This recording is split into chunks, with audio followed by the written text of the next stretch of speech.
Good morning to all of you. और आज हम लोग पढ़ेंगे क्लास 12th का ऑप्टिक्स। क्या पढ़ेंगे?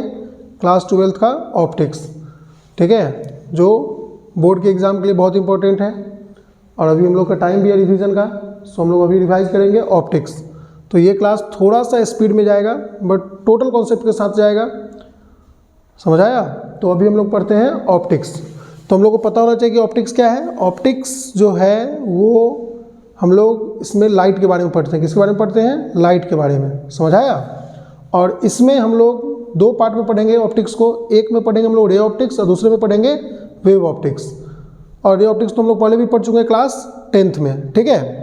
उसमें पढ़े थे ना रिफ्लेक्शन, रिफ्रैक्शन, डिस्पर्सन, लेंस के बारे में, मिरर के बारे में, प्रिज्म के बारे में, कॉम्बिनेशन ऑफ प्रिज्म के बारे में। तो वही सब फिर से रिवाइज करना है, बस यही है। उसमें थोड़ा सा हम लोग फार्मूला और उसका डेरिवेशन और उसका न्यूमेरिकल्स देखेंगे, ठीक है, और इमेज फॉर्मेशन देखेंगे। तो हम लोग स्टार्ट करें आज का क्लास। आज की क्लास में हम लोग पढ़ेंगे ऑप्टिक्स। तो हम लोग सबसे पहले देखते हैं कि ऑप्टिक्स होता क्या है, ठीक है। ऑप्टिक्स क्या है? ये एक ब्रांच है, a branch of physics, a branch of physics in which we deals about all the phenomenon of light। किसके फेनोमेनन के बारे में पढ़ेंगे यहाँ पे हम लोग? लाइट के फेनोमेनन के बारे में पढ़ेंगे, ठीक है। ऑप्टिक्स ब्रांच ही है लाइट का।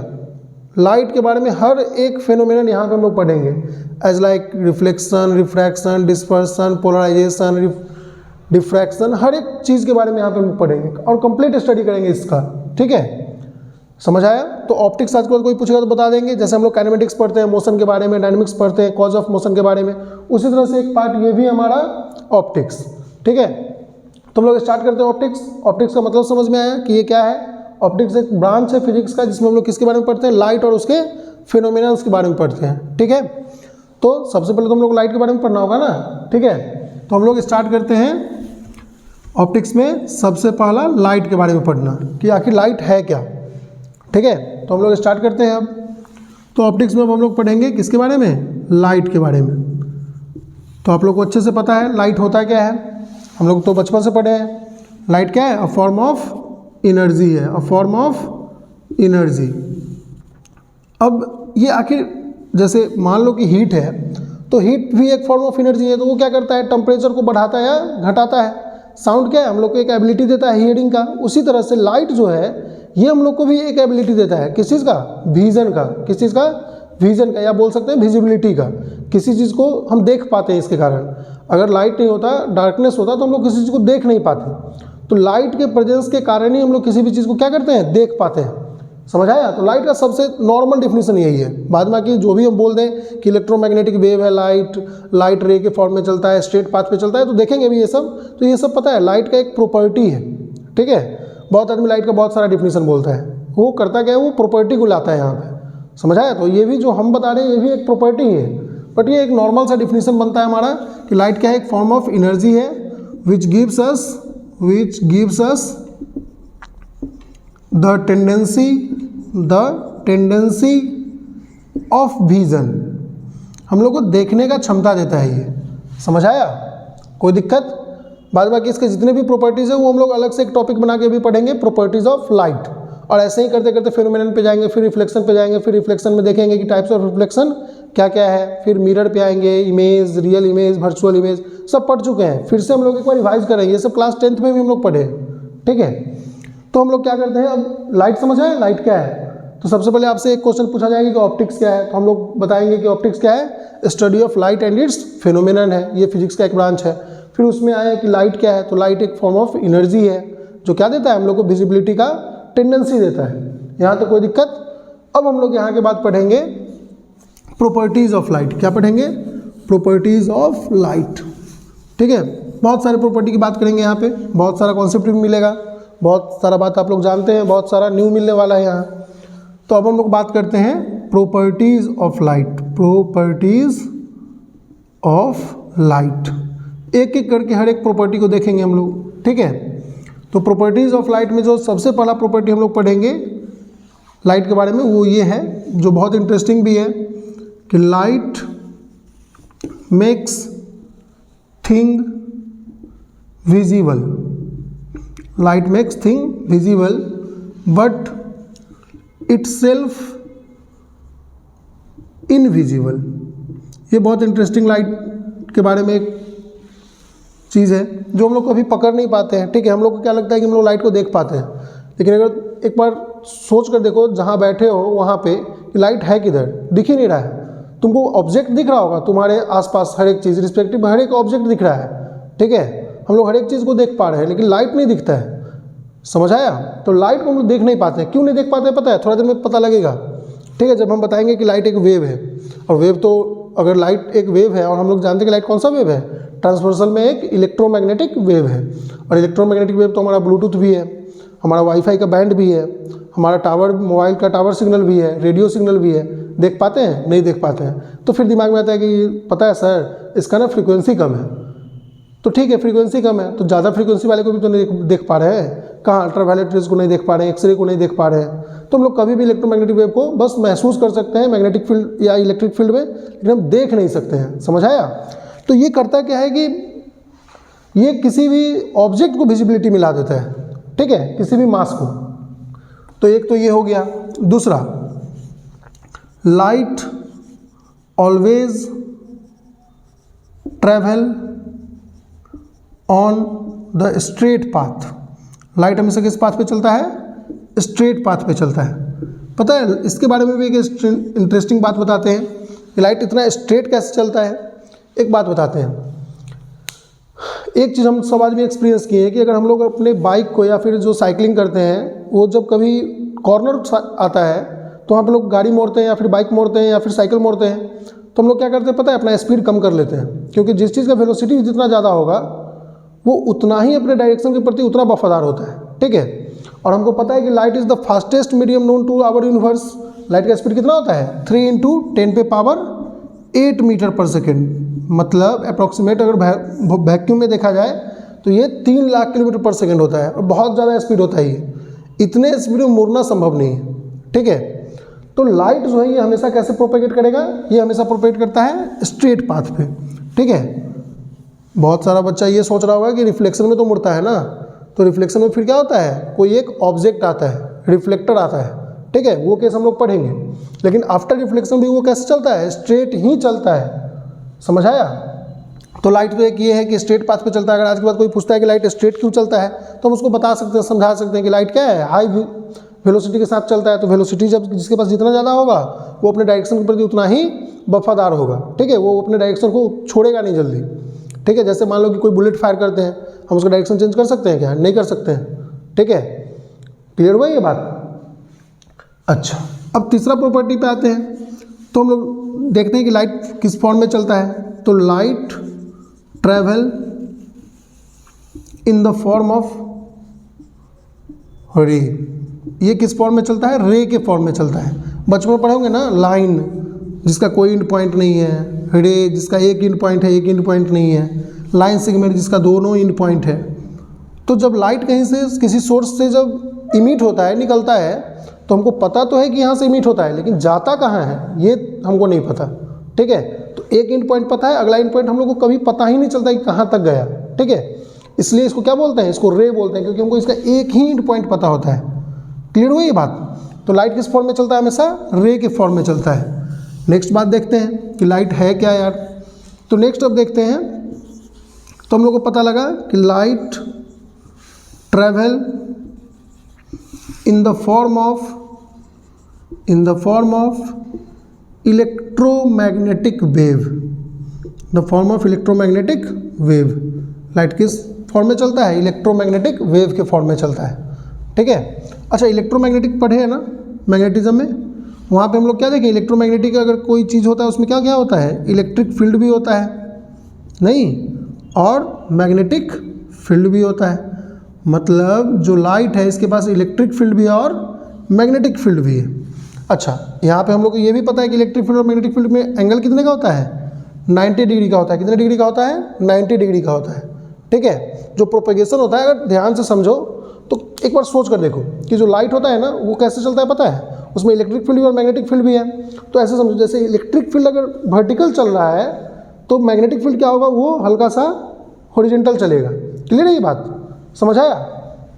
तो ये होता है वहाँ, तो इस टाइप का प्रोपेगेशन होता है। ठीक है, अगर ये चीज़ को अगर अच्छे से फील करना है ना, तो कोई एनिमेशन देखो इलेक्ट्रोमैग्नेटिक वेव का लाइट का, बहुत अच्छा समझ में आएगा वहाँ से। अच्छा, इसके बाद अब हम लोग देखते हैं कि इलेक्ट्रोमैग्नेटिक वेव है। अच्छा, यहाँ पे बहुत आदमी ये सोचता है कि लाइट तो हम बचपन से सुने क्या कि लाइट दोनों में नेचर शो करता है, पार्टिकल नेचर भी और वेव नेचर भी। तो आप तो सर बता रहे हैं कि भैया ये इलेक्ट्रोमैग्नेटिक वेव के फॉर्म में चलता है। आते हैं उस बात पे भी आते हैं थोड़ी देर में। ठीक है, जब हम बात करेंगे कि आखिर लाइट बना किस चीज़ से।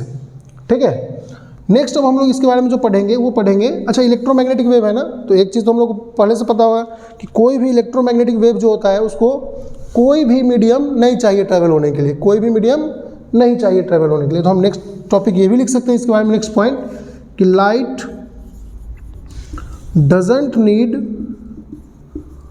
Any material medium to travel. Light को कोई मटेरियल मीडियम नहीं चाहिए ट्रैवल होने के लिए। अगर मीडियम आएगा ना तो लाइट इससे रेसिस्ट होगा और लाइट का स्पीड घट जाएगा, या फिर हो सकता है कि रिफ्रैक्शन का केस आ जाए, देखेंगे। ठीक है, मतलब इतना समझो कि लाइट डिस्टर्ब होता है किसी मीडियम से, इसीलिए लाइट का जो स्पीड होता है वो वैक्यूम में सबसे ज़्यादा होता है। कहाँ होता है? वैक्यूम में। अप्रॉक्सीमेटली 3 लाख किलोमीटर पर सेकेंड, 3 × 10⁸ मीटर पर सेकेंड, जो अभी लिखे भी थे। तो इस बात को भी लिखी थे हम नेक्स्ट पॉइंट में कि light is the fastest known medium to our universe. अभी तक हम लोग का साइंस जितना जान पाया है, यही जान पाया है कि सबसे ज़्यादा स्पीड किसका है? लाइट का है। लाइट से ज़्यादा स्पीड किसी चीज़ का नहीं होता है। ठीक है, तो आई थिंक यहाँ तक का हर एक बात समझ में आया हम लोग को। सबसे पहले हम लोग क्या देखें? हम लोग देखें ऑप्टिक्स। तो हम लोग को पता लगा ऑप्टिक्स क्या है, एक ब्रांच है फिजिक्स का जिसमें हम लोग किसके बारे में डील करते हैं? लाइट और उसके फिनोमेनन के बारे में डील करते हैं। देन उसके बाद हम लोग क्या चीज़ पढ़े? उसके बाद हम लोग पढ़े लाइट के बारे में। तो लाइट का नॉर्मल सा एक डिफिनेशन हमने बताया कि लाइट क्या है? एक फॉर्म ऑफ एनर्जी है जो क्या करता है? हम लोग को विजिबिलिटी का सेंस देता है, विजिबिलिटी का टेंडेंसी देता है कि अगर लाइट नहीं होता तो हम लोग को कोई चीज़ दिखता नहीं। ठीक है, उसके बाद फिर हम लोग के दिमाग में बहुत सारा बात आया कि इसका प्रॉपर्टी है। तो हम लोग करके क्या कर रहे हैं अभी? एक एक करके इसका सारा प्रॉपर्टी देख रहे हैं। तो हमने बताया कि लाइट जो है वो किसी भी चीज़ को विजिबल बनाता है लेकिन खुद नहीं दिखता है। नेक्स्ट बताया कि ये स्ट्रेट पाथ पे चलता है क्योंकि इसका वेलोसिटी बहुत ज़्यादा होता है। उसके बाद बताया कि लाइट जहाँ से इमिट होता है, ये तो हमको पता है कि कहाँ से इमिट होता है, लेकिन कहाँ तक जाएगा ये नहीं पता है। इस कारण से इसको हम लोग क्या बोलते हैं? ये रे फॉर्म में चलता है। उसके बाद फिर देखिए कि लाइट है क्या? तो लाइट इलेक्ट्रोमैग्नेटिक वेव है। इसमें इलेक्ट्रिक फील्ड भी है और मैग्नेटिक फील्ड भी है। और इलेक्ट्रिक फील्ड और मैग्नेटिक फील्ड क्या होता है? दोनों एक दूसरे के परपेंडिकुलर प्रोपेगेट करते रहता है। ठीक है, उसके बाद फिर हम लोग देखें कि लाइट को कोई मीडियम नहीं चाहिए ट्रैवल होने के लिए, क्योंकि कोई भी इलेक्ट्रोमैग्नेटिक वेव को कोई मीडियम नहीं चाहिए। ऐसे सोचो कि जैसे इलेक्ट्रोमैग्नेटिक वेव का एग्जांपल तो रेडियो वेव भी है, सेटेलाइट वेव भी है। सेटेलाइट से जो सिग्नल आता है, तो सोचो स्पेस में तो कोई मीडियम है ही नहीं, वहाँ तो वैक्यूम है, तो वहाँ से भी हम लोग का कनेक्टिविटी है या नहीं है? है ना। तो वो किसके कारण है? इलेक्ट्रोमैग्नेटिक वेव के कारण है। ठीक है, नेक्स्ट हम लोग इसमें क्या पढ़े कि लाइट जो है वो यूनिवर्स का सबसे फास्टेस्ट मीडियम है जो अभी तक हम लोग जान पाए, जिसका स्पीड कितना है? 3 × 10⁸ मीटर पर सेकेंड। ये भी लिख ही लो। ठीक है, ये फास्टेस्ट मीडियम है ना, तो इसका वेलोसिटी या स्पीड बोल लो, वेलोसिटी या स्पीड, क्योंकि स्ट्रेट चलता है तो दोनों का वेलोसिटी बोलो या स्पीड बोलो। कितना है? 3 × 10⁸ मीटर पर सेकेंड है। ठीक है, तो पहले इतना राइट डाउन करो, फिर आगे चलते हैं। फिर आगे अभी बहुत सारा प्रॉपर्टी बताएंगे इसमें। ठीक है, तो इसको राइट डाउन करो, फिर आगे चलते हैं। ठीक है, चलिए चलते हैं आगे और नेक्स्ट पॉइंट पढ़ते हैं फिर इसके बारे में। अब एक बात बताते हैं कि हम लोग के दिमाग में ये बात डाला जाता है जब हम लोग एटॉमिक स्ट्रक्चर पढ़ते रहते हैं। फिजिक्स में भी एटॉमिक न्यूक्लियाई है और केमिस्ट्री में भी एटॉमिक स्ट्रक्चर है। वहाँ हम लोग पढ़ते हैं कि लाइट जो है ये दोनों नेचर शो करता है, पार्टिकल नेचर भी और वेव नेचर भी। देखते हैं इसके बारे में बात करते हैं अब यहाँ। अच्छा, एक चीज़ बताते हैं, हम लोग का जो बॉडी है ना, अगर हम लोग से पूछा जाए कि बॉडी का फंडामेंटल यूनिट क्या है, तो हम लोग सीधा सा बात करते हैं कि वो क्या है? सेल है। क्या है? सेल। ठीक है, उसी तरह से हम लोग पूछते हैं कि कोई भी सब्सटेंस किस चीज़ से बना है, तो वो एटम से बना है। उसी तरह से पता है लाइट भी छोटे छोटे पैकेट्स ऑफ एनर्जी से बना हुआ है, जिसको हम लोग क्या बोलते हैं पता है? जिसको हम लोग बोलते हैं फोटोन। क्या बोलते हैं? फोटोन। ठीक है, इसीलिए तुम लोग किसी पिक्चर को भी फोटो बोलते हैं। ठीक है, फोटोग्राफी मतलब लाइट किससे बना है, फोटोन से बना है। तो अब हम थोड़ा सा बात करते हैं फोटोन के बारे में, ठीक है। फोटोन आखिर है क्या, इसका बहुत अच्छा कॉन्सेप्ट है। तो हम लोग लिख सकते हैं कि light is made of small packets of energy, small packets of energy known as photon. Light किससे बना है, फोटोन से बना है, ठीक है। अब फोटोन क्या है, स्मॉल पैकेट्स ऑफ एनर्जी। ऐसा माना जाता है कि ये फोटोन जो है वो सबसे स्मॉलेस्ट एनर्जी है, ठीक है। इससे छोटा नहीं हो सकता है मे बी, लेकिन वो स्टेबल नहीं रहेगा, ठीक है। तो आखिर ये फोटोन है क्या। अच्छा, एक चीज़ बताते हैं ये फोटोन के बारे में कि ये जो फोटोन है ना, यहाँ पे बहुत कन्फ्यूजन होता है बहुत इंसान को कि फोटोन है, तो सर आप तो बोल दिए फोटोन है और फोटोन से बना है, तो ये स्मॉल पैकेट्स ऑफ एनर्जी है। और बहुत आदमी बोलता है कि ये पार्टिकल भी है। हम बात करते हैं इस पर। तो फोटोन जो है ये स्मॉल क्या है, स्मॉलेस्ट पैकेट ऑफ एनर्जी है, ठीक है। अब हमसे इसमें क्वेश्चन आता है कि आखिर फोटोन का रेस्ट मास कितना है, क्योंकि एक बात हम लोग को पता है कि हम लोग मैटर उसी सब्सटेंस को बोलते हैं, उसी चीज़ को बोलते हैं जिसके पास कुछ ना कुछ मास हो, ठीक है। हम लोग पढ़ते हैं ना कि कोई भी चीज़ मैटर कब कहलाता है, तो हम लोग पढ़ते हैं सबसे पहला प्रॉपर्टी क्या होता है, उसके पास कुछ ना कुछ मास होता है। और दूसरा प्रॉपर्टी हम लोग क्या बोलते हैं कि उसके पास कुछ स्पेस ऑक्यूपाइंग का टेंडेंसी होता है, ठीक है। तो सबसे पहला जो हमारा प्रॉपर्टी वो क्या है, मास है। तो हम लोग चलते हैं फोटोन के रेस्ट मास के बारे में बात करने।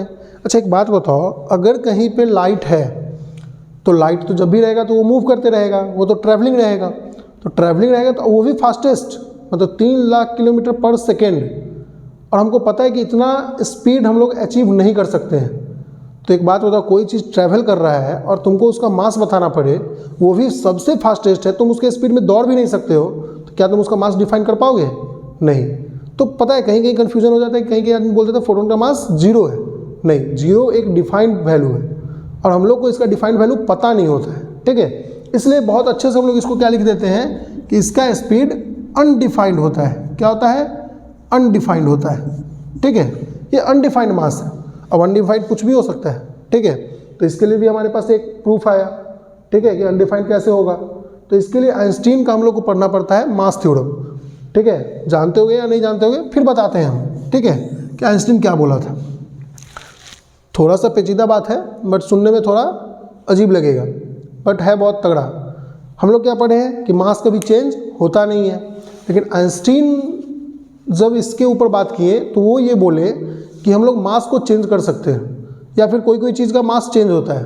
कब होता है, जब उसको हाई वेलोसिटी से प्रोजेक्ट किया जाता है। हाई वेलोसिटी मतलब 200, 300, 400, 500 किलोमीटर पर आवर नहीं, या पर सेकेंड नहीं, अप्रोक्सीमेटली जब किसी भी चीज़ का स्पीड 2 लाख किलोमीटर पर सेकेंड को पार करता है तो उसके मास में चेंजिंग आता है, इवन उसके डायमेंशन में चेंजिंग आता है, ठीक है। और इसी पे उन्होंने क्या किया, एक फार्मूला दिया कि m is equal to m not rest mass by root under 1 minus v square by c square, ठीक है। पता है ये फार्मूला अभी हम लोग यूज़ करेंगे और देखते हैं कि फोटोन का मास निकाल पाते हैं या नहीं। तो चलो पुट करते हैं। यहाँ पे पता है m जो वेलोसिटी के टाइम मास होगा वो होगा। अच्छा, एक और बात अभी जस्ट बोले, ये फार्मूला हम तभी यूज़ करेंगे जब किसी चीज़ का वेलोसिटी अप्रॉक्सीमेटली 2 लाख किलोमीटर पर सेकेंड से ऊपर हो, ठीक है। उससे नीचे का नहीं लेंगे। 500 किलोमीटर पर आवर चल रहा है तो नहीं ले सकते हैं ये फार्मूला, ठीक है। तो अगर हम लेते हैं, तो अगर मान लो फोटोन तो क्या है, लाइट का एक पार्ट है, तो फोटोन का भी वही स्पीड होगा जो लाइट का स्पीड होगा। मतलब यहाँ पे हम लोग क्या करेंगे, तो हम लोग इसको लिख सकते हैं m is equal to m not rest mass of photon by root under 1 minus, अच्छा फोटोन का स्पीड क्या है, लाइट के स्पीड के बराबर है। लाइट के स्पीड को किससे रिप्रेजेंट करते हैं, c से। तो यहाँ पे v जो है वो किस में कन्वर्ट हो जाएगा, c में। तो c square by c square. ऐसा क्यों हुआ पता लगा, क्योंकि लाइट का स्पीड और फोटोन का स्पीड दोनों सेम होगा, इसलिए हम लोग v की जगह पे क्या किए, c को रिप्लेस कर दिए हैं, ठीक है। अब सोचो c square by c square क्या हो जाएगा, कट के 1। तो इसको लिख सकते हैं, इसको लिख सकते हैं m not by root under 1 minus 1, and 1 minus 1 क्या होता है, 1 माइनस 1 होता है 0, और कोई भी नंबर बाई 0 क्या हो जाएगा, अनडिफाइंड हो जाएगा। समझ आया? मतलब अगर हम लोग इस मार्कर को भी अगर प्रोजेक्ट कर दें लाइट के स्पीड से तो इस मार्कर का मास अनडिफाइंड होगा। क्या होगा?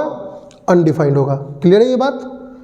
आज के बाद हम कभी नहीं बोलेंगे कि फोटोन का मास 0 होता है, क्योंकि 0 एक एक्यूरेट वैल्यू है, ठीक है, और हम फोटोन का मास बता ही नहीं सकते। इवन फोटोन का क्या, इवन अगर किसी भी ऑब्जेक्ट को प्रोजेक्ट किया जाए स्पीड ऑफ लाइट से तो उसका मास अनडिफाइंड हो जाता है। ऐसा बोला जाता है उसका डायमेंशन भी खत्म हो जाता है, ठीक है। अगर कोई चीज़ 3D में एक क्यूब को अगर हम प्रोजेक्ट करते हैं तो क्यूब का 3D होगा ना, लेंथ ब्रेथ और हाइट, वो सब खत्म हो जाएगा, ठीक है। हम डायमेंशन नहीं बता सकते फिर उसका। ये चीज़ क्लियर हुआ?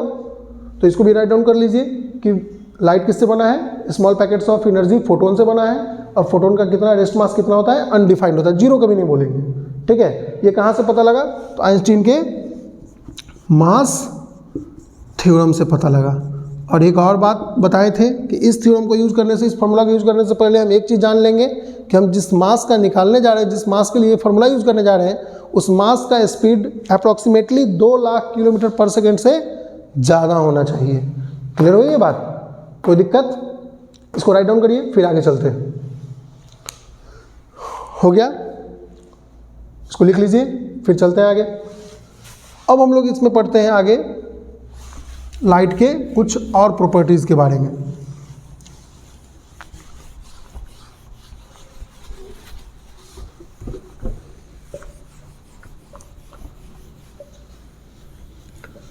तो यहाँ तक समझ में आया? हम लोग अभी पढ़ क्या रहे हैं? अभी हम लोग पढ़ रहे हैं ऑप्टिक्स। ऑप्टिक्स में अभी इंट्रोडक्शन ले रहे हैं किसके बारे में? लाइट के बारे में और उसके प्रॉपर्टीज़ के बारे में, जहाँ पे बहुत सारा बात पता लगा कि लाइट फोटोन से बना है, लाइट एक इलेक्ट्रोमैग्नेटिक वेव है, ठीक है।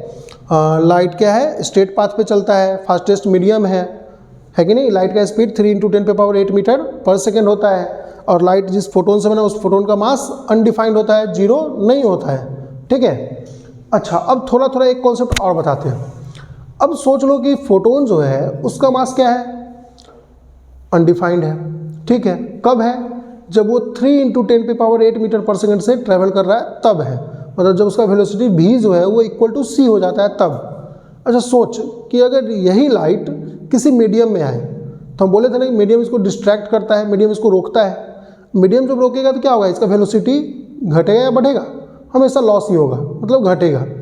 अगर वेलोसिटी जैसे जैसे घटेगा वैसे वैसे क्या होगा कि तुमको ऐसा लगेगा कि जो अभी यहाँ पे हम लोग फॉर्मूला यूज़ किए थे वहाँ पे v क्या था? इक्वल टू c था, लेकिन अब तो v क्या हो जाएगा? लेस देन c हो जाएगा। अगर v लेस देन c होगा देन इसका कुछ ना कुछ मास आना स्टार्ट होगा, थोड़ा थोड़ा मास आना स्टार्ट होगा। और यही चीज़ को वेव नेचर से किस में ला के रख देता है? पार्टिकल में रख देता है। किस में? पार्टिकल में। और ये बात जब हम लोग वेव ऑप्टिक्स पढ़ेंगे ना तो तब जाके क्लियर होगा कि यहाँ पे ये मास कैसे शो करता है, ठीक है। क्योंकि हम लोग को जो फेनोमेनन्स पढ़ना है उसमें कुछ फेनोमेनन जो रे को लेके चलता है, रे ऑप्टिक्स, कुछ है वेव ऑप्टिक्स, वहाँ पे थोड़ा थोड़ा हम लोग को पता लग जाएगा। जैसे यंग्स डबल स्लिट एक्सपेरिमेंट ये सब पढ़ेंगे तो वहाँ पे हम लोग को पता लगेगा कैसे ये पार्टिकल नेचर शो करता है। क्लियर है? तो अभी हड़बड़ाना नहीं, इसमें बहुत सारा चीज़ है इसके अंदर। चलिए, इतना पढ़ने के बाद अब हम लोग इसमें क्या पढ़ेंगे पता है? अब हम लोग इसमें फेनोमेनन्स की बात करेंगे। तो बहुत सारा प्रॉपर्टी देखें, फिर अब इसमें पढ़ते हैं next. Light have some phenomenon. Light के पास कुछ फेनोमेनन है जो हमेशा होते रहता है नेचर में, ठीक है। तो उसमें सबसे पहला है कौन? Reflection of light. क्या है? Reflection of light. और अभी हम वही फेनोमेनन की बात करेंगे जो क्या होगा? जो हम लोग के रे ऑप्टिक्स में आएगा। किस में आएगा? रे ऑप्टिक्स में। तो पहला है रिफ्लेक्शन ऑफ लाइट, दूसरा है refraction of light, and the third one is dispersion of light. Dispersion of light. और छोटा सा एक टॉपिक पढ़ेंगे यहाँ पे हम लोग, वो पढ़ेंगे स्कैटरिंग ऑफ लाइट, ठीक है। ये सब एक दूसरे से इंटरलिंक्ड है, लेकिन हम लोग इसको थोड़ा अलग अलग करके पढ़ेंगे कि हम लोग समझ पाएँ कि इसमें कॉन्सेप्ट क्या है और क्यों थोड़ा थोड़ा अलग है सबसे। क्लियर है ये बात चीज़? कोई दिक्कत? तो हम लोग को यही 4 फेनोमेनन रे ऑप्टिक्स में पढ़ना है। Reflection, refraction, dispersion and the last one is scattering, ठीक है। और पता लगेगा कि सब एक दूसरे से इंटरलिंक्ड है, ठीक है। तो अब हम लोग का यहाँ से चैप्टर स्टार्ट हुआ, that is reflection of light. क्या है? Reflection of light. तो अभी तक हम लोग जो पढ़े वो सब समझ में आया, और अब हम लोग स्टार्ट करेंगे रिफ्लेक्शन ऑफ लाइट।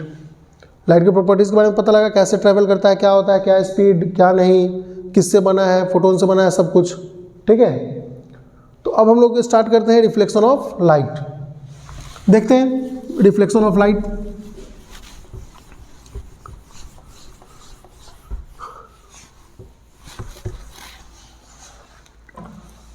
तो हमारा यहाँ से चैप्टर स्टार्ट हुआ, that is reflection, that is reflection of light. सबसे पहला वर्ड इसमें क्या है? रिफ्लेक्शन। लाइट तो पता लगी ये क्या है, रिफ्लेक्शन। रिफ्लेक्शन का मतलब क्या होता है? बाउंसिंग। रिफ्लेक्शन का मतलब क्या होता है? बाउंसिंग। ठीक है, तो रिफ्लेक्शन का मतलब है बाउंसिंग। क्या चीज़ का? बॉल का या फिर लाइट का? यहाँ पे किस चीज़ का पढ़ना है? लाइट का। अच्छा एक बात बताओ, एक बहुत नॉर्मल सा कॉन्सेप्ट है, जैसे मान लो कि हमारे पास कोई ऑब्जेक्ट है, ये ना ट्रांसपेरेंट है। कैसा है? ये ट्रांसपेरेंट है। अब ट्रांसपेरेंट है तो क्या होगा, जब लाइट रेज इस पे जाएगा तो इसको ये पूरा पूरा अलाउ करेगा पासिंग का, ये पास कर जाएगा यहाँ से, तो लाइट तो रिफ्लेक्ट हुआ नहीं, लाइट क्या हो गया? पूरा पूरा पास कर गया। मतलब ट्रांसपेरेंट ऑब्जेक्ट से कभी भी रिफ्लेक्शन नहीं होगा। होगा, ऐसा नहीं कि नहीं होगा, बहुत कम होगा, लेकिन हम लोग को तो रिफ्लेक्शन ही देखना है ना मेनली। ठीक है, तो जो ट्रांसपेरेंट ऑब्जेक्ट होगा उससे उतना ज़्यादा रिफ्लेक्शन नहीं होगा। नेक्स्ट जो हमारा आता है वो आता है ट्रांसलूसेंट ऑब्जेक्ट। कैसा ऑब्जेक्ट? ट्रांसलूसेंट। ठीक है, ये पार्शियली क्या होगा? लाइट को पास करने देगा, तो कुछ लाइट इसको पास कर जाएगा और कुछ लाइट यहाँ से जाके रिफ्लेक्ट हो जाएगा, कुछ लाइट एब्जॉर्ब हो जाएगा और कुछ लाइट यहाँ से फिर पास करेगा। सब फेनोमेनन हो रहा है, एब्जॉर्प्शन भी हो रहा है यहाँ पे, ठीक है, और कुछ पास भी कर रहा है पार्शियली। मतलब ये पार्शियल पासिंग ऑफ लाइट करवाएगा, मतलब यहाँ से रिफ्लेक्शन होने का चांस है। ठीक है, जैसे पॉलीथीन ये सब हो गया। नेक्स्ट ये क्या है? ये हमारा ट्रांसलूसेंट ऑब्जेक्ट। और नेक्स्ट हमारा आता है ओपेक ऑब्जेक्ट। क्या आता है? Opaque object. ये पूरा पूरा भरा हुआ होगा, ठीक है, पूरे में। अब यहाँ से लाइट इसको पास ही नहीं करेगा, तो या तो इसके पास सब दो ही कंडीशन है ना, या तो भैया आप एब्जॉर्ब हो जाओ या तो आप रिफ्लेक्ट हो जाओ। ठीक है, तो यहाँ से रिफ्लेक्शन का केस अच्छा आता है क्योंकि यहाँ से पासिंग नहीं हो रहा है। समझ आया? तो अगर कोई शाइनी पॉलिश सरफेस हम ले तो वो लाइट को क्या करता है? अच्छे से रिफ्लेक्ट कर देता है। तो शाइनी पॉलिश सरफेस जब भी होगा तो किसका एग्जाम्पल बनेगा? ट्रांसपेरेंट या ट्रांसलूसेंट या ओपेक। वो जब भी एग्जाम्पल बनेगा तो ओपेक का बनेगा। समझ आया? तो अच्छा रिफ्लेक्टर होने के लिए हम लोग को क्या कर लेना पड़ेगा? एक शाइनी पॉलिश्ड सरफेस लेना होगा, और वो भी कैसा? ओपेक सरफेस लेना होगा। क्लियर है ये चीज़? तो ये समझ में, ट्रांसपेरेंट, ट्रांसलूसेंट, ओपेक, ये क्या है? ये ओपेक है। तो ओपेक शाइनी पॉलिश्ड अगर कोई सरफेस लेते हैं तो वहाँ से क्या होता है? लाइट बाउंस बैक करता है, and that bouncing back phenomenon is known as reflection of light. Clear हो ये चीज़? ट्रांसपेरेंट, ट्रांसलूसेंट उतने अच्छे रिफ्लेक्टर नहीं कहलाएंगे जितने अच्छे एक शाइनी पॉलिश्ड ओपेक सरफेस कहलाएंगे। ठीक है, यहाँ तक क्लियर हुआ? चलिए, अब इतना के बाद अब हम लोग यहाँ पे पढ़ेंगे रिफ्लेक्शन। तो रिफ्लेक्शन तो समझ में आ गया कि होता क्या है। तो रिफ्लेक्शन एक ऐसा फेनोमेनन है जिसमें लाइट रेज किसी शाइनी पॉलिश्ड ओपेक सरफेस से बाउंस बैक होंगे, और इसी को हम क्या बोलेंगे? रिफ्लेक्शन बोलेंगे। इतना पढ़ने के बाद अब हम लोग पढ़ेंगे टाइप्स ऑफ रिफ्लेक्शन। क्या पढ़ेंगे? Types of reflection. Types of reflection कितने टाइप का होता है? पढ़े थे ना 10th में। पहला होता है रेगुलर रिफ्लेक्शन। क्या होता है? Regular reflection. And the second one is irregular reflection. Irregular reflection, जैसे कोई स्कूल में अगर हम लोग पढ़ते हैं तो वहाँ क्या होता है कि यूनिफॉर्म होता है, एक रेगुलर पैटर्न ऑफ ड्रेसेस होता है। ठीक है, वहाँ एक डिसिप्लिन वे में हम लोग को ड्रेसिंग करके जाना, ड्रेसिंग सेंस होता है, ड्रेसिंग करना पड़ता है। और इरेगुलर में क्या है? जैसे हम लोग अदरवाइज किसी क्लास किसी इंस्टीट्यूट में पढ़ते हैं तो वहाँ कोई रेगुलर ड्रेस है नहीं, जो मन किया पहन के निकल गए। वही कुछ कहानी यहाँ भी होगा। रेगुलर रिफ्लेक्शन में एक पैटर्न दिखेगा, इरेगुलर रिफ्लेक्शन में एक पैटर्न, कोई डिफाइंड पैटर्न नहीं होगा। ठीक है, यहाँ इरेगुलर पैटर्न होगा। जैसे देखते हैं इसको। अब मान लो कि हमारे पास ना एक एकदम शाइनी पॉलिश्ड प्लेन सरफेस है, इसको नीचे से क्या किए? पॉलिश कर दिए, और एकदम चिकना है। ठीक है, तो ये क्या है? हमारा एक प्लेन पॉलिश्ड सरफेस है। क्या है? Plane polished surface. अब मान लो इस पे ना कुछ लाइट रेज को हम लोग इंसिडेंट करवाते हैं कुछ एंगल से, तो ये हम लोग क्या किए यहाँ से इंसिडेंट करवाए, तो ये क्या होगा यहाँ से रिफ्लेक्ट हो जाएगा इधर की तरफ, है कि नहीं। अब देखो ये एक ही पैटर्न में आया पैरेलली और पैरेलल शिफ्टिंग में फिर से रिफ्लेक्ट कर गया।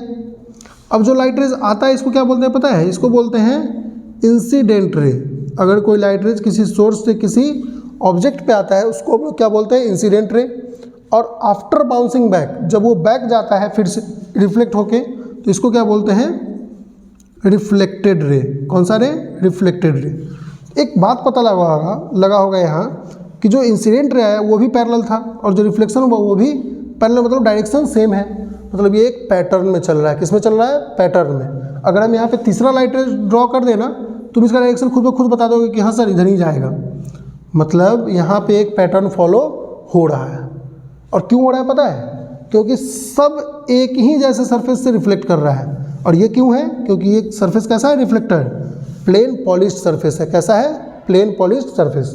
तो एक बात तो उनको समझ में आ गया कि अगर किसी प्लेन पॉलिश सरफेस से रिफ्लेक्शन होता है तो एक रेगुलर पैटर्न में होगा, इसीलिए उसको हम क्या बोलते हैं? रेगुलर रिफ्लेक्शन बोलते हैं। उसी तरह से देखते हैं एक पार्ट इधर। मान लो कि एक सरफेस लिए, वो भी पॉलिश्ड है लेकिन उसका सरफेस हल्का सा रफ है, कर्व है, और इसको भी हम नीचे से क्या कर दिए हैं? अच्छे से पॉलिश कर दिए हैं। अब जब इसको पॉलिश कर दिए तो ये कैसा बना? एक रफ पॉलिश्ड सरफेस है।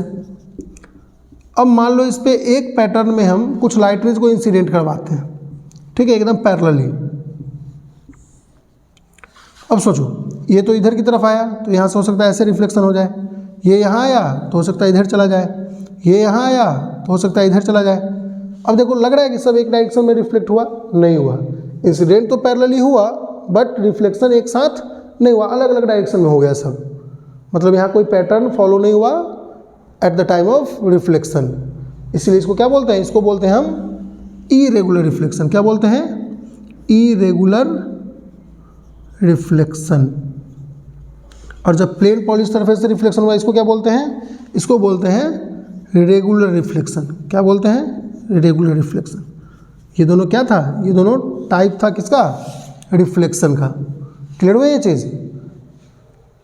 तो सबसे पहले हम लोग क्या पढ़े? रिफ्लेक्शन पढ़े। रिफ्लेक्शन में क्या पता लगा कि लाइट रेज जो है एक दूसरे के क्या करता है? किसी प्लेन पॉलिश्ड ओपेक सरफेस से बाउंस बैक होगा, उसी फिर हम लोग क्या बोलते हैं? रिफ्लेक्शन बोलते हैं।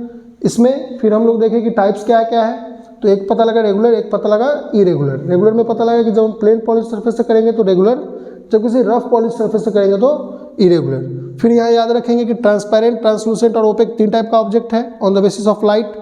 तो ट्रांसपेरेंट और ट्रांसलूसेंट जो है उतने अच्छे रिफ्लेक्टर नहीं कहलाते हैं क्योंकि वो लाइट को अलाउंस देते हैं पास होने के लिए, जबकि ओपेक क्या करता है? या तो एब्जॉर्ब कर लेगा या तो वो रिफ्लेक्ट कर देगा। तो अगर हम प्लेन पॉलिश सरफेस ले तो वो क्या करेगा? वो एब्जॉर्ब कम करेगा और रिफ्लेक्ट ज़्यादा करेगा। यहाँ तक कोई दिक्कत? क्लियर है? नोट्स बनाते चलिएगा हर एक का, ठीक है, लिखते चलिएगा, एक कॉपी लेकर बैठिए, देन क्लास देखिए। क्लियर है यहाँ तक? चलिए फिर चलते हैं नेक्स्ट टॉपिक। अब हम लोग पढ़ते हैं इतना के बाद हम लोग का नेक्स्ट टॉपिक आता है लॉ ऑफ रिफ्लेक्शन का। रिफ्लेक्शन के ऊपर लॉ। अच्छा एक बात बताओ, लॉ मतलब कोई प्रिंसिपल, ठीक है, कोई रूल। अगर कहीं पे कोई पैटर्न है तो वहाँ पे रूल लगेगा यहाँ पे, या जहाँ पे कोई पैटर्न ही नहीं है वहाँ पे कोई रूल लगेगा। जैसे मान लो कि हम अभी बोले थे ना एक एग्जांपल, स्कूल में एक ड्रेस कोड होता है तो वहाँ पे एक रूल लगा सकते हैं, या फिर जहाँ पे कोई ड्रेस कोड ही नहीं है वहाँ पे तो ऑब्वियस सा बात है स्कूल में लगेगा, ड्रेस कोड है वहाँ, एक पैटर्न है हमारे पास फॉलो होने के लिए। तो एक बात तो पता लग गया यहाँ पे, अगर उससे उस बात से रिलेट करें तो कि जो रेगुलर रिफ्लेक्शन है लॉ वहीं पे काम करेगा, इरेगुलर रिफ्लेक्शन में कभी लॉ काम नहीं करेगा, क्योंकि हमको पता ही नहीं है ना रिफ्लेक्ट किधर होगा, किसी एंगल से हो जा रहा था, किसी पैटर्न में जा रहा था, कोई पैटर्न ही नहीं था डिफाइंड वहाँ पे। इसलिए हम लोग को जो पढ़ना है लॉ ऑफ रिफ्लेक्शन, वो किसके लिए पढ़ना है? वो पढ़ना है किसके लिए? रेगुलर रिफ्लेक्शन के लिए। तो दिमाग में ये बात रखेंगे कि लॉ ऑफ रिफ्लेक्शन किसके लिए है? रेगुलर रिफ्लेक्शन के लिए, ठीक है। तो लॉ ऑफ रिफ्लेक्शन में क्या क्या है? सबसे पहला देखते हैं, जैसे मान लो कि अगर कोई प्लेन पॉलिश सरफेस ले तभी तो रेगुलर रिफ्लेक्शन होगा और लॉ उसी के लिए एसोसिएटेड है। तो हम लोग क्या करते हैं, यहाँ पे एक लाइट को इंसिडेंट करवाते हैं। तो जब इंसिडेंट करवाए यहाँ, और हमको पता है कि ये प्लेन पॉइंट सरफेस है, तो इसका नॉर्मल हमेशा इसके परपेंडिकुलर होगा, ठीक है, जहाँ से हम रेफरेंस एंगल ले सकते हैं। तो यहाँ से क्या होगा, एक रिफ्लेक्शन होगा, तो ये रिफ्लेक्टेड रे हो गया। तो ये इंसिडेंट रे, ये नॉर्मल और ये रिफ्लेक्टेड रे। अच्छा, तीनों एक ही पॉइंट ऑफ द प्लेन पे है या नहीं? तीनों एक ही जगह पे है। कभी ऐसा नहीं होगा कि लाइट इंसिडेंट यहाँ करे और रिफ्लेक्ट यहाँ से, नहीं, इंसिडेंट यहाँ किया तो यहीं से, और एंगल जब भी लेंगे तो नॉर्मल से लेंगे, तो नॉर्मल भी इसके बीच में ही होगा। तो तीनों एक ही पॉइंट पे कोइंसाइड हमेशा करेगा। तो ये हो गया हमारा लॉ ऑफ रिफ्लेक्शन का पहला लॉ कि incident ray, normal and reflected ray तीनों एक ही पॉइंट ऑफ द प्लेन पे हमेशा लाई करेगा, ठीक है। नेक्स्ट, अगर हम थोड़ा सा यहाँ मैथमेटिक्स लगाएं तो हम क्या करते हैं, यहाँ से एक ट्रायंगल बना लेते हैं। जब ट्रायंगल बनाएंगे तो नॉर्मल हमेशा क्या होता है, परपेंडिकुलर होता है। तो ये प्लेन के हम पैरेलल लाइन यहाँ पे लिए हैं तो परपेंडिकुलर है। तो यहाँ पे क्या है कि ये 90 डिग्री और ये वाला जो लेंथ है नॉर्मल, ये क्या है हमारा, दोनों इंसिडेंट रे और रिफ्लेक्टेड रे से कॉमन है। तो हम यहाँ पे इस क्राइटेरिया से देख सकते हैं कि ये ट्रायंगल और ये ट्रायंगल क्या है, एक दूसरे पे फोल्ड हो सकता है, टोटली कोलैप्स कर जाएगा, कॉलिनियर है। इसका मतलब पक्का है कि ये दोनों ट्रायंगल क्या है, एक दूसरे के कॉन्ग्रुएंट है, और कॉन्ग्रुएंट ट्रायंगल मतलब इक्वल ट्रायंगल। देन ये जो बेस एंगल बन रहा है नॉर्मल के साथ, ये भी एक दूसरे के क्या होगा, हमेशा इक्वल होगा। इसको बोल दें एंगल 1, इसको बोल दें एंगल 2। तो एंगल 1 जो होगा ये एंगल 2 के बराबर होगा। और एंगल 1 क्या है, एंगल ऑफ इंसिडेंस है, एंगल 2 क्या है, एंगल ऑफ रिफ्लेक्शन है। मतलब हमको एक बात पता लगा कि angle of incidence is equal to angle of reflection. Clear, समझ में आया? यही सेकेंड लॉ है हमारा कि अगर कहीं से रेगुलर रिफ्लेक्शन होता है तो नॉर्मल के साथ जो एंगल बनता है इंसिडेंट रे का और नॉर्मल के साथ जो एंगल बनता है रिफ्लेक्टेड रे का, ये हमेशा एक दूसरे के इक्वल होता है। जैसे अगर इसका एग्जांपल लें तो हम यहाँ पे क्या करेंगे, यहाँ से एक इंसिडेंट ले लेते हैं, यहाँ पे नॉर्मल लेते हैं, यहाँ से लाइट रेज देते हैं। अगर ये एंगल हमारा 40 डिग्री है तो ये एंगल भी 40 डिग्री ही होगा। क्लियर हुआ ये चीज़, कोई दिक्कत? और नॉर्मल हमेशा किसी भी सरफेस पे कितने डिग्री पे होता है, 90 डिग्री पे होता है। क्लियर हुआ ये? तो पहला लॉ और दूसरा लॉ दोनों समझ में है। पहला लॉ क्या बोला, इंसिडेंट रे, रिफ्लेक्टेड रे और नॉर्मल तीनों एक ही पॉइंट ऑफ द प्लेन पे लाई करेगा। और जो हमारा दूसरा लॉ है वो क्या है, angle of incidence. It means कि the angle between incident ray and normal is always equal to the angle of reflection. It means the angle between reflected ray and the normal, ये दोनों angle हमेशा बराबर होगा। Clear है ये चीज़? तो हम लोग अभी क्या क्या पढ़े, हम लोग अभी सबसे पहले स्टार्ट किए थे ऑप्टिक्स क्लास 12th, उसमें फिर पढ़े ऑप्टिक्स के बारे में, फिर पढ़े लाइट के बारे में, लाइट का डिफिनीशन, फिर उसका प्रॉपर्टीज़, बहुत सारा प्रॉपर्टी देखें, फिर फोटोन के बारे में पढ़े। देन हम लोग उसके बाद क्या किए, उसके बाद फेनोमेनन पे आए। उसमें सबसे पहला क्या पढ़े, रिफ्लेक्शन का टाइप्स, रेगुलर और इरेगुलर। उसके बाद हम लोग पढ़े अभी लॉ ऑफ रिफ्लेक्शन, जो किसके लिए था, रेगुलर रिफ्लेक्शन के लिए था। ठीक है, तो इससे आगे की कहानी हम लोग नेक्स्ट वीडियो में देखेंगे, जो उसमें फिर हम लोग क्या पढ़ेंगे, मिरर के बारे में पढ़ेंगे, प्लेन मिरर, स्फेरिकल मिरर, उसके इमेज फॉर्मेशन के बारे में, उसके फार्मूला के बारे में। ठीक है, तो आज का क्लास इतना ही, तब तक के लिए बाय।